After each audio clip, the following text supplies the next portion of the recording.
उत्तर प्रदेश में गन्ना किसानों का पेमेंट न होने को लेकर धरना प्रदर्शन की चेतावनी लगातार दी जा रही है। इस वक्त मैं शामली जनपद में हूं। आप देख सकते हैं मेरे साथ यहाँ पर शामली सदर विधायक और थाना भवन से जो विधायक हैं अशरफ अली जी वो मौजूद हैं। हम सीधी उनसे बात करेंगे क्योंकि उन्होंने चेतावनी दी है कि आने वाली 8 अगस्त में वो जो शामली का शुगर मिल है पहले उस पर धरना देंगे, फिर जो गोगर शुगर मिल है उस पर धरना देंगे, उसके बाद थाना भवन शुगर मिल पे धरना देंगे। विधायक जी स्वागत है आपका न्यूज 24 के साथ। ये जो धरने की आपने जो बात रखी है आखिर कारण क्या है? कारण ये है किसानों की स्थिति दयनीय है और किसानों का बकाया शामली जिले में लगभग 640 करोड़ है और शामली मिल पे 242 करोड़ रुपए है। तो और किसान का हक है। इस टाइम किसान ऐसी स्थिति में है, पश्चिमी उत्तर प्रदेश में लगभग 95% किसान ऐसे हैं जिनके पास 100% भूमि पर गन्ना उगता है, यानी कि 6 महीने से ऐसी गन्ने के अलावा कोई फसल नहीं है जिसे वो मार्केट में देके, मंडी में देके और कुछ उसके पास पैसे आ जाए वो खर्चा चला ले। उनके पास ऐसी कोई स्थिति नहीं है। उसके बच्चों की बीमारी के लिया, उनकी फीस के लिया, किसी बच्चे की शादी के लिया उनके पास कोई पैसा नहीं है। आज की डेट में सरकार ने महंगाई इतनी बढ़ा दी है, गैस का सिलेंडर वो जो 1100 रुपये का है, डीजल पेट्रोल के रेट बढ़े हुए हैं, वो 50 रुपये से 100 रुपये कर दिए हैं। तो किसान दयनीय स्थिति में पहुंच चुका है। किसानों का बकाया है और किसान ने इकरारनामा करके गन्ना दे रखा है। किसान का हक है, वो भीख नहीं मांग रहा, वो अपने पैसे मांग रहा है, उनसे नहीं मांग रहा, केवल अपने पैसे मांग रहा है। तो और ये सुप्रीम कोर्ट का भी ऑर्डर है कि 14 दिन में पेमेंट होनी चाहिए। और आदरणीय प्रधानमंत्री जी जो पहले गुजरात के मुख्यमंत्री हो गए थे 2013-14 में, उन्होंने घोषणा भी करी थी कि भाई 15 दिन में पेमेंट होना चाहिए या नहीं होना चाहिए, लेकिन अब पता नहीं कहां से हो गए हैं।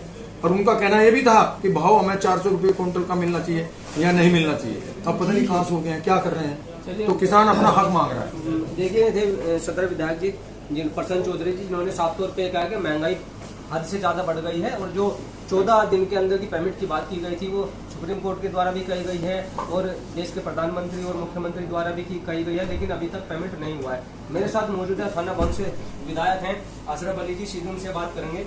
आपका स्वागत है न्यूज 24 के साथ। ये बताइए, थाना भवन गढ़ रहा है कैबिनेट मंत्री का, लेकिन अभी तक गन्ना पेमेंट की जो स्थिति है वो कैसी है? गन्ना पेमेंट की तो आपको मालूम है, अभी आंकड़े जो है बताए हैं प्रेस में कि हमारे जिले में अभी 640 करोड़ रुपया जो है किसानों का जो है बकाया है शुगर मिलों में। और इसी को लेकर जो है हम आंदोलन जो है राष्ट्रीय लोक दल की तरफ से हमारे नेता माननीय जयंत चौधरी जी के निर्देश पर हम लोग जो है हर मिल पर, अभी हमारी 8 तारीख में शामली है, शामली के बाद में फिर ऊन मिल पर धरना होना है, फिर थाने भवन पर होना है। तो हम इसी कोशिश में हैं कि हमारे जो है पेमेंट जो है जल्दी से जल्दी हो, क्योंकि हमें लगता नहीं है कि शासन का कोई दबाव इन मिलों के ऊपर है। हम चुनाव के बाद में गन्ना मंत्री से भी मिले, हमने सभी विधायकों ने, हमारे प्रसन्न चौधरी जी ने, हमने 8 के 8 विधायकों ने इस पर प्रश्न लगाए और गन्ना मंत्री से कहा पेमेंट के लिए। गन्ना मंत्री ने हमें आश्वासन भी दिया। जब हम उनके ऑफिस में जाके मिले, उन्होंने हमारे से कहा कि हम मिल मालिकों को बुलाएंगे और आप लोगों को भी बुलाएंगे जो पश्चिम के विधायक हैं, मगर आज तक उन्होंने मिल मालिकों को बुलाकर हमें पता नहीं मीटिंग की है या नहीं की होगी। अगर वो करते, हम लोगों को बुलाते तो तर्क वितर्क होते, कोई रास्ता बीच का निकलता, पेमेंट हम लोगों का होता। और अगर सरकार चाहे, सरकार का बहुत बड़ा मामला होता है, अगर एक मिल मालिक और सरकार उसे जेल भेजने का काम करे तो मैं समझता हूं कि किसी मिल मालिक की हिम्मत नहीं कि वो गन्ना पेमेंट जो है किसानों का रोक। अच्छा विधायक जी, ये बताइए, अभी जो धरना प्रदर्शन आप लोग करने जा रहे हैं, किसानों के और भी संगठन है, अराजनीतिक संगठन है, तोमर संगठन है, भारतीय किसान यूनियन है, तो आपने कितने संगठनों को आमंत्रित किया है?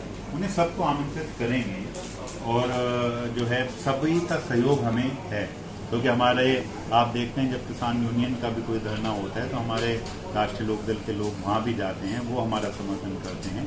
और गन्ने के मामले को लेकर, गन्ना किसानों का बकाया भुगतान को लेकर सब लोग एक हैं और सब चाहते हैं कि जल्द से जल्द जो है हमारे गन्ना किसानों का जो है भुगतान हो। अच्छा, मेरा एक सवाल है आपसे, अभी धार्मिक पर्व चल रहा था, फरमानी नाज एक गायिका है जिसने भगवान शिव का एक भजन गाया है, उसको लेकर के काफी चर्चाएं चल रही है। अब वो कह रहे हैं कि मेरे पूर्वज हिंदू थे, मुझे भी अब हिंदू धर्म अपनाना है, आप भी इस धर्म में संबंध रखते हैं, तो आपकी क्या राय है? देखें, ये तो सिर्फ कट्टरपंथ जो लोग होते हैं उनके इस तरह की बातें होती हैं कि वो इस तरह करते हैं। हम समझते हैं कि हमारा सब एक हैं, हम हिंदू, मुस्लिम, सिख, ईसाई सब भाई भाई हैं, हमें प्यार मोहब्बत के साथ रहना है और हमारे एक दूसरे के बिना काम चलने वाला नहीं है। हमें इस तरह की बातें नहीं करनी है, ना आपस में बंटना है।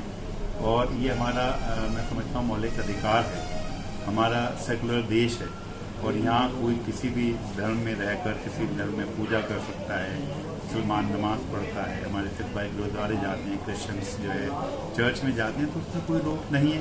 सबको आज़ादी है अपना धर्म को मानने की और उसमें कोई रोक किसी तरह की नहीं है। ना मैं कोई ऐसा बात कहना चाहता हूँ। मैंने आपको क्या कहा है कि हम सब लोग भाई भाई हैं, हिंदू मुस्लिम सिख ईसाई।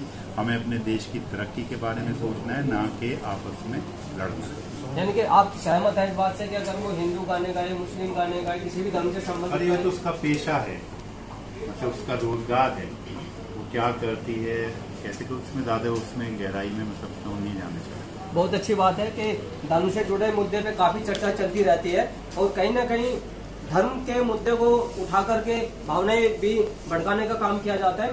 मेरे साथ जो है प्रसन्न चौधरी जी, उनसे भी पूछ लेना। सर आपका क्या कहना है इस मामले में?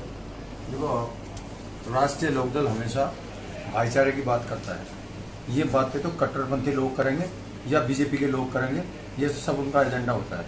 भारत के अंदर ये सेकुलरिज्म है, सभी धर्मों के लोग रहते हैं और सभी धर्मों के मिला के भारतवर्ष बना है।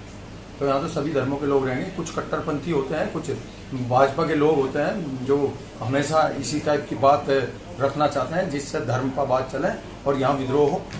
हम ऐसी चीज को मानने वाले हैं। राष्ट्रीय लोकदल हमेशा भाईचारे को बढ़ावा देता है जिसमें हिंदू मुस्लिम दोनों होते हैं।